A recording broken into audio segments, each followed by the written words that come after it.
Hello everyone, and welcome back to another WARNO top 5 video, the last of my top 5s, as we already went from air to infantry tab. If you have missed them, they are all on the channel in the playlist up on top right now.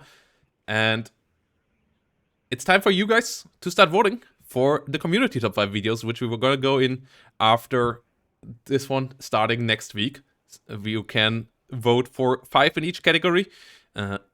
From logistics all the way to air as well. And yes, it's a lot of stuff. It's ordered the same way as the armory if you want to find a unit in there. So follow the same path as here for your votes in the top 5 video for the top 5 of yours, so that we can make a community top 5. And yep, let's jump into my number 5 here with the vehicles. And on number 5, we have none other than the Marmor Chopper, the Mi-26 Kosovoy, the biggest of helos.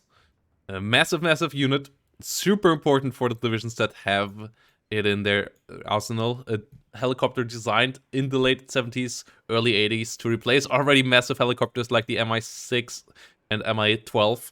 And it's one of the biggest helicopters ever built. It has still holding the world record for the most cargo carried, with 52 tons of weight lifted up, and 20 tons of cargo capacity itself in the usual form. So it can carry quite a lot of weight around. A massive 8 plate rotor on top, lifting all of this up with 2 really big engines. And it's produced until till today. It has seen a service with a lot of conflicts and also a lot of humanitarian aid missions in China, in Russia, and around the world, helping out there with carrying massive loads of supply from one space to another. So yeah, in game it does the same. It carries a lot of supply from one place to another.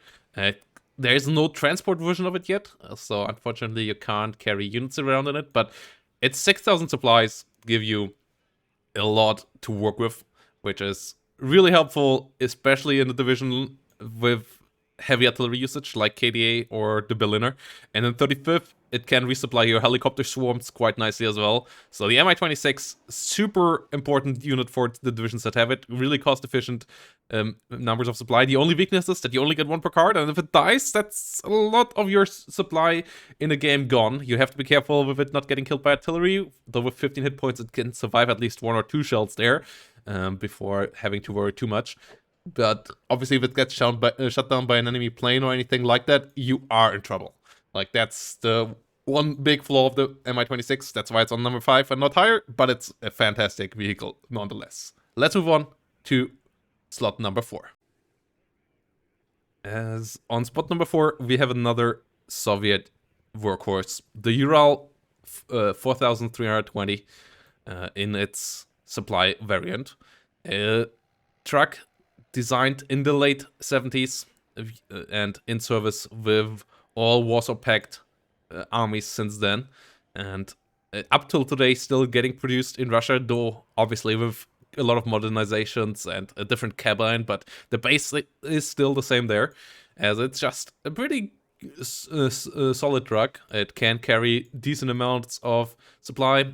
There are fuel tank variants in it as well, and it can carry troops. We have transport versions of it in game as well, but here in this configuration it carries you 1,000 supplies, and that's often the amount of supply you want on a front line. For 35 points, it's also really cost efficient, and that's what makes it so reliable. Like, you just get enough supply to fix a tank or 2, you get enough supply to get your artillery firing for a couple of minutes, and all of that helps really making this an efficient unit, where the 500 supply point units, you always have to bring in multiple. This is one that you can spread out nicely, and it's also a bit more cost efficient, obviously, than those 500 supply units. So Ural Snap here, really nice little transport truck as well.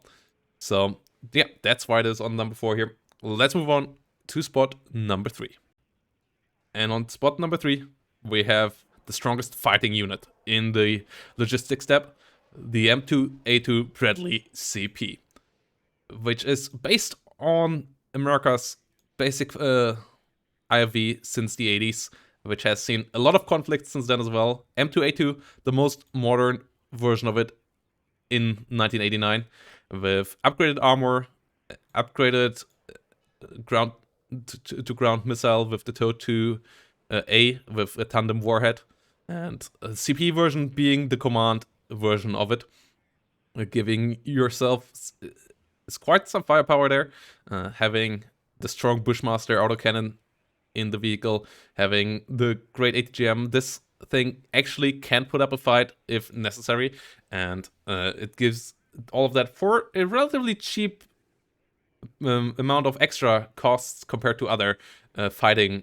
IFVs and fighting CPs in the logistics tab.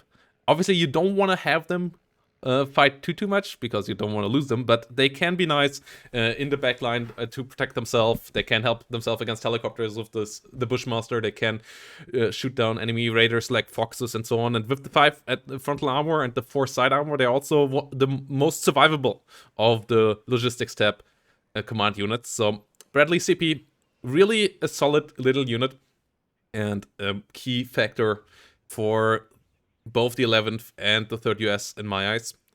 You obviously can choose some other CPs there as well, but infantry, they're usually not worth it.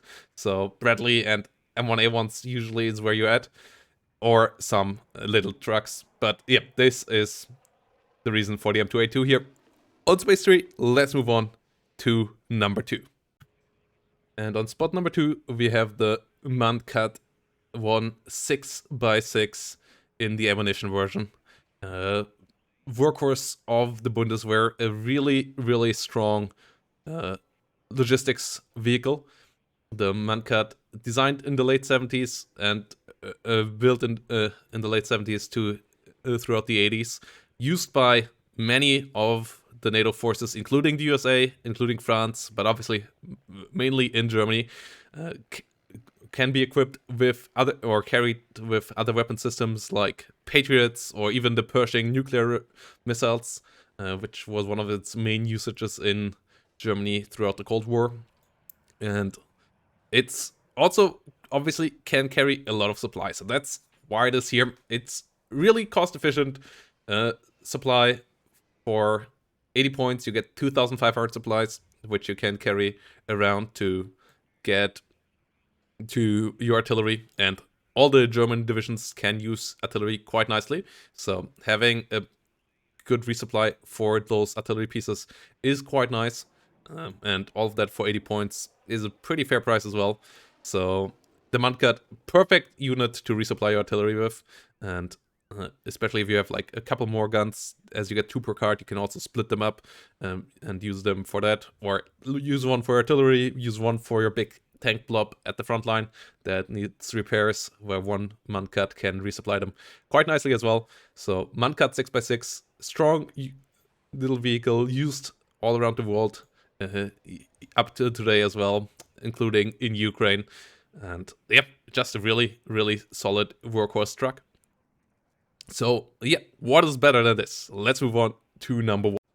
On spot number 1, we have the Schützenpanzerwagen 40 P2K, the SPW for the East Germans in the command version, based on the BRD M40, an early 60s design, APC of the first hour basically, and really versatile, a really light vehicle with only 7 tons, and decent amount of space inside, allowing for a lot of variants. Not the most ergonomical and most comfortable vehicle to ride in, but it was modified into AT versions, into AA versions of Strela, into normal personal carriers with an MG on top. And this one here is a command version with radio and other command equipment inside, allowing it to be used as a strong leading unit. And in-game, the reason why this is the best in my eyes is because it's relatively cheap, it's really fast, and it's armored. And you get it with 3 availability, which is the big point. It is the best 3 availability leader unit in the game, because it has armor, it is fast, And yeah, it doesn't die as quickly as any of the jeeps, the trucks, like the UATs and so on. They all die to a single artillery hit because they only have 4 hit points, and the SPW has 8 hit points, allowing it to survive an artillery hit, allowing it to maybe even survive autocannon fire for just long enough to get out of the way. And that is a big, big difference to these other units. Also, small arms fire just can't pierce it. So yeah, SPW 40P2, the king of the logistics tab. It just does what you want from your CV units, and it does it really, really well. The amphibious one, obviously not super important, but can be important. And even the resolute can come up if artillery lands nearby. Others might get stressed out and forced back. It might stay there for just long enough. So yeah, it's my number one here. And yep, I want to see yours, guys. We're gonna go into the top 5 units of yours starting next week. And so get your votes in there, guys. And we will start with the air tab there. Hope to see you all there. Bye-bye, and have a great day.